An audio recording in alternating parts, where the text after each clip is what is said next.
Hello everybody, VikingsMan18 here with some pretty big new news regarding WWE 2K16.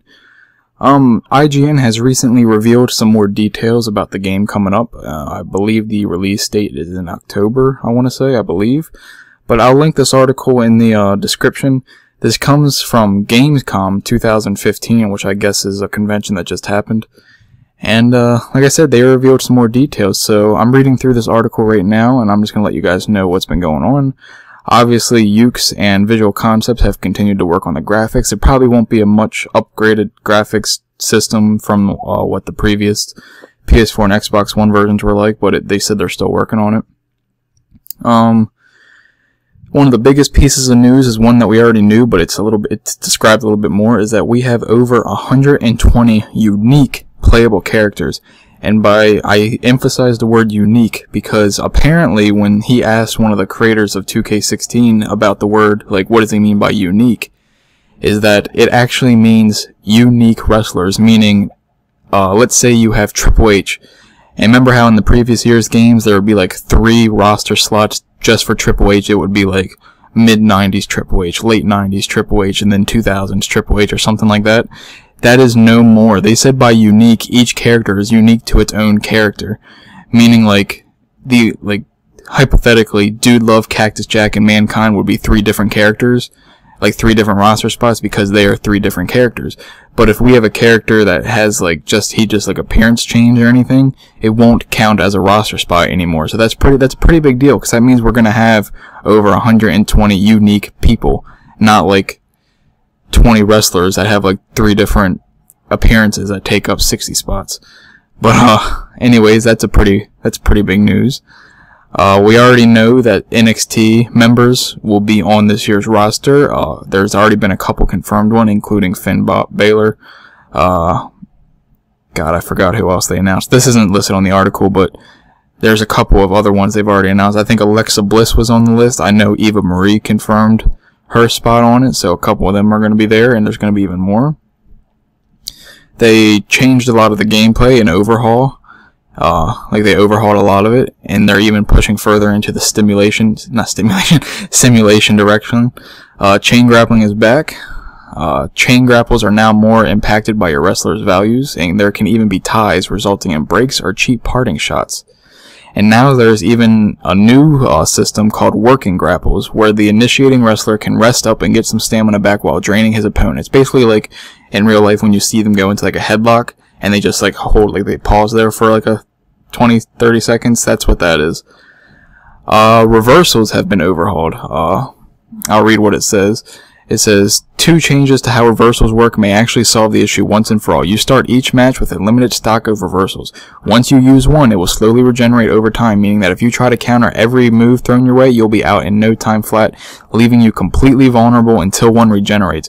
What's more is that you can now pass on your initial chance to reverse a move at its startup and instead attempt a more difficult time major reversal mid-move. It will cost you 2 reversal stocks, but the effects can be match changing. That's actually pretty big change. People just can't mash the reverse button anymore. You actually have to use it when you think you need it, which is actually, I can see that being a problem for me at first because I'm so used to having to hit it after every move, so I feel like I'm going to try hitting it every time. But I think it's pretty cool because if you play against another person, it's very annoying when all they do is reverse. And I mean, it's the same way as a two-way street with that, because I'm sure they get annoyed when people like us reverse all the time too. But that's pretty much for the gameplay wise. Now there's also some big additions to it that are coming back from the previous year's games that were in it in 2K15, and some more updates on some of the other modes. First big one is that My Career mode is back, and this time it goes a lot further, all the way to you gaining admission to the WWE Hall of Fame. So Career mode in 2K15 was a big step in that direction. They obviously put it out there, seeing how people would take to it and the stories and all that. This year is said to be a lot bigger in My Career, much more stories, and like it says, it can go all the way up to when you get admission into the WWE Hall of Fame. That's pretty cool. I'm really looking forward to that, because 2K15's Career mode kind of bored me after a little while because it was just the same crap over and over again. The stories were alright, but apparently 2K16 is going to kick it off even further.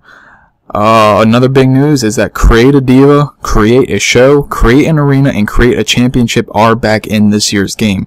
All of those were taken out of 2K15 for the next generation consoles, meaning the Xbox One and PS4. So those are finally back in. WWE Universe update, wrestlers can now be booked to multiple shows, meaning that if they're booked to one show, like if they're booked to Raw, they can also perform on SmackDown now. Online has been, quote, overhauled, unquote. Not sure what that means, but they're saying it's been overhauled. It is now a 3-man commentary team with John Bradshaw Layfield joining Jerry the King Lawler and Michael Cole. Ladder, handicap, and tornado tag match types are added back into this year's game. There is no more loading screens in between entrances, and you can now assault your opponents during their entrance. Pretty big deal, because I actually saw the little gameplay they released of Seth Rollins and all that entrance.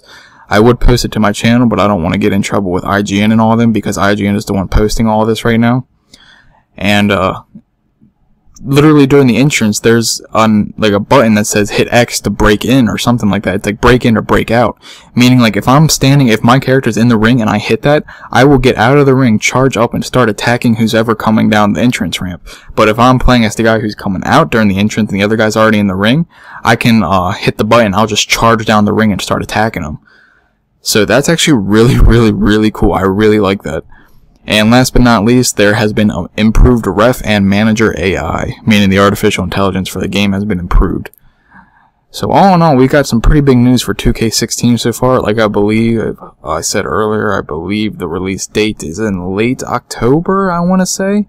Now keep in mind, this article does not say if this is I can't talk today. If any of this is exclusive to the Xbox One or PS4 versions. So I don't know if my career mode is in the last gen versions. I don't know. That's the thing. Like, I don't know. They're not telling us. And, but I'm pretty sure they are now, you can kind of tell they're working their way towards when they're only going to be focusing on the Xbox One and PS4, because that's what they're focusing on the most. So, I think most of the modes are going to be in that version of the game, and not the last gen, but that's just what I'm assuming. Anyways, guys, I am so looking forward to this game. It looks like it's going to be great. And, I put a couple screenshots they released into this video, so you guys just aren't staring at nothing. And that's courtesy of IGN, by the way. It's their screenshots, so let me know what you guys think. I'm really excited for this. I think it's awesome. Tell me what you guys think, and as always, I'll be seeing you guys for more later on. Have a good one.